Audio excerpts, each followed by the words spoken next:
Olá, chamo-me Sérgio e vamos falar um pouco sobre o Feng Shui. Isto resultou de um convite da Alma Naturista para vos vir explicar um pouco as bases do Feng Shui, para que é que serve, para que é que, como podemos utilizar na nossa vida. Este será o primeiro vídeo onde falaremos sobre as artes tradicionais e a base da metafísica chinesa. Então vamos estudar estas 5 artes tradicionais e vamos começar também com a metafísica chinesa, que é onde se enquadra, de onde vêm estas 5 artes.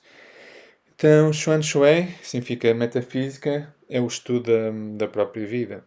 Xuan, que é escuro, que significa oculto, profundo, significa algo que não é fácil de compreender ou perceber à primeira vista, é algo complexo, algo profundo. Xuan tem a ver também com o norte, e o norte tem a ver com a água, que é o lugar onde nascem as coisas, é o lugar da origem da vida. Xuan não é só algo, então, não é algo escuro ou não é algo só profundo, é mesmo, significa mesmo a origem da vida. Xue significa estudo, o estudo de, ou significa também de alguma maneira o voar alto, muito alto. Então, o Xuan Xue são as chamadas ciências antigas, não é? O estudo da natureza. É o estudo da vida, como as coisas nascem, como algo se gera. É o estudo de como se originaram as coisas, segundo esta filosofia. Então é assim, é o estudo da própria vida. E na cultura chinesa, para alguém estudar este universo, esta vida, tinha que estudar estas 5 artes tradicionais. Quem quisesse compreender a natureza tinha que estudar estas 5 artes. Então vamos começar pela arte da montanha, que é Shan. E esta montanha não tem a ver com o estudar as montanhas ou os relevos geográficos, não é? A montanha aqui significa o autoconhecimento. Antigamente representava sair da cidade e ir para este lugar de quietude, ir para esta solidão aparente, mas que neste lugar seria o início desta viagem de encontro connosco próprios. E era este lugar que sempre está ali, este permanente, este contínuo que nunca muda, não é? Esta imagem da montanha pesada, sólida. E estas pessoas que iam para lá tinham esta. Provavelmente também faziam as mesmas perguntas que hoje em dia fazemos, não é? O que é que somos, de onde é que vimos. Então, para eles, podemos fazer um bocado esta divisão em duas respostas, não é? Uma resposta, se calhar, mais mística e outra menos mística. E a mais materialista é que representa esta matéria, as nossas células, esta substância expressando vida. E nisto onde é que caberia o espírito?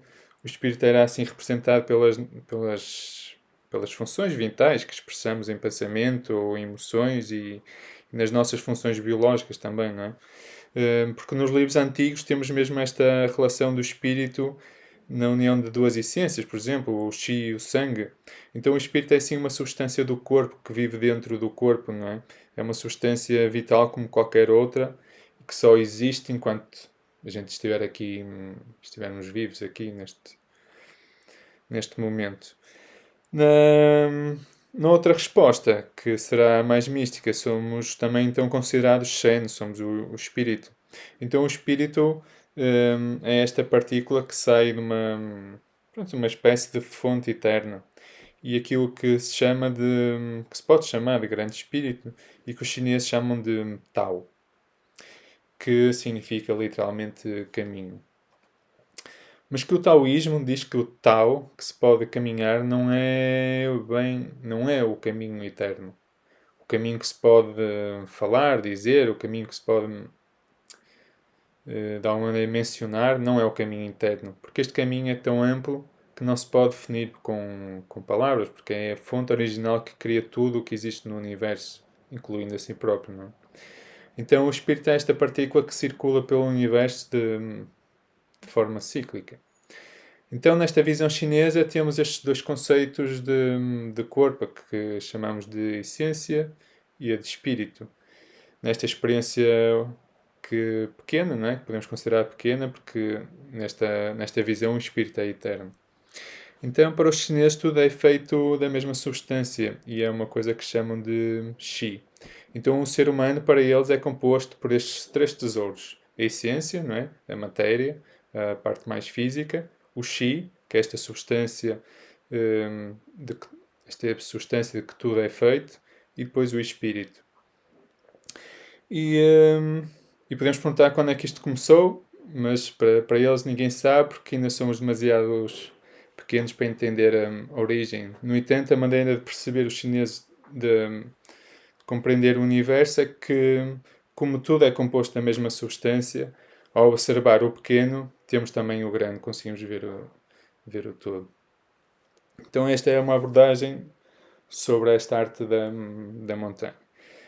Vamos assim para a próxima, que é He, a medicina. Então, a arte da medicina. Então, saúde, nesta visão, é o equilíbrio de Yin e Yang. É o equilíbrio dinâmico destas duas expressões. Yin e Yang é o corpo, e Yang é o espírito, é o interior e é o exterior, por exemplo. Yin interior e Yang exterior.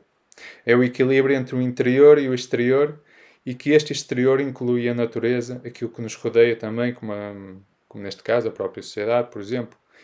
Porque este para eles também é um dos desafios, não é? Que é estarmos em harmonia com o que nos rodeia, com as pessoas à nossa volta também, não só com o lugar, mas também com as pessoas. Então, para eles faz parte também questionar, não é? Como é que estão as nossas emoções, como é que estão os nossos sentimentos em relação às pessoas que nos rodeiam, com quem temos que lidar no dia a dia. Então, para eles, nós adoecemos quando se rompe este equilíbrio entre o Yin e Yang. Nesta filosofia, temos então que o Yin é a expressão de maior contração e o Yang é a expressão de maior expansão. Então, deste modo, na medicina chinesa, temos que. Melhor, eles consideram que existem apenas dois tipos de doença. Ou a doença de Yin ou a doença de Yang. Ou seja, ou falta algo bom ou se acumulou algo a mais. Porque para a medicina chinesa as doenças não passam disto. É desde uma constipação, uma doença considerada muito mais grave ou muito grave. São estes dois polos.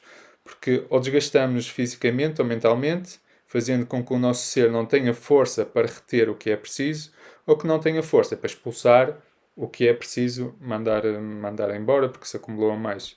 Então, basicamente, a base da medicina chinesa é esta: falta-nos algo ou temos algo a mais. Então, também temos apenas na base dois tipos de tratamento. Se falta algo, temos que reforçar o que falta.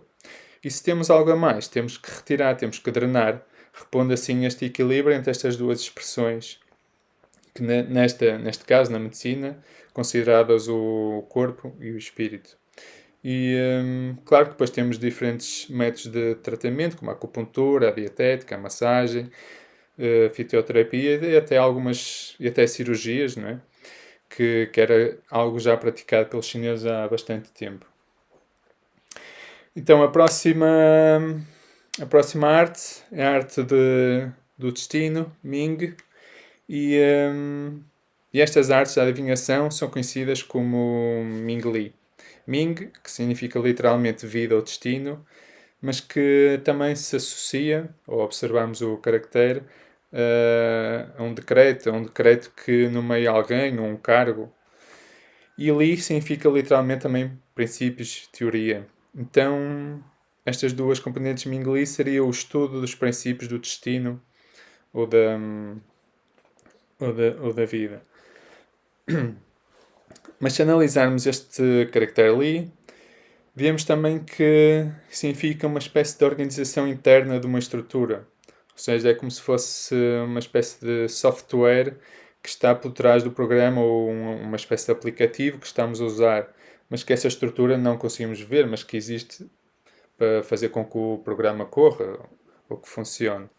Então seria assim algo mais profundo ou algo que não seja visível, mas que se pode reproduzir, não é? Que é o caso, por exemplo, de um programa de computador. Então este Li seria também a estrutura interna das coisas. Então percebemos que, assim, através desta análise, que o destino possui esta estrutura oculta interna. Então o Ming Li, este estudo do destino, baseia-se numa pergunta: acredita-se no destino ou não, né? Há destino ou livre-arbítrio? Estará tudo predestinado ou escolhemos alguma coisa? Será que existe mesmo escolha ou as nossas escolhas já estavam predestinadas? Nesta visão chinesa, eles acreditam nas duas coisas. Nesta visão desta arte, da metafísica chinesa, o destino é aquilo que não escolhemos. E nesta visão não escolhemos vir para cá. Destino é aquilo que não controlamos, é a nossa família, os nossos pais, o país onde nascemos, as nossas limitações, os nossos talentos. É o destino que logo que depois se conjuga também com o livre-arbítrio, não é? Então o livre-arbítrio é aquilo que controlamos e o que escolhemos. Então podemos ver assim como, nesta visão, podemos ver assim como se o destino fosse uma espécie de caminho largo, não é? E que basicamente podemos escolher como caminhá-lo, não é? Mais para a esquerda, mais para a direita, mais ao centro, mas com limites, não é? Uma estrada que podemos escolher as faixas em que comandamos, mas que tem os seus limites. Então, este foi o primeiro vídeo, espero que tenham gostado. No próximo falaremos então das duas últimas artes tradicionais, que são as artes que englobam o Feng Shui. Espero que tenham gostado e até breve.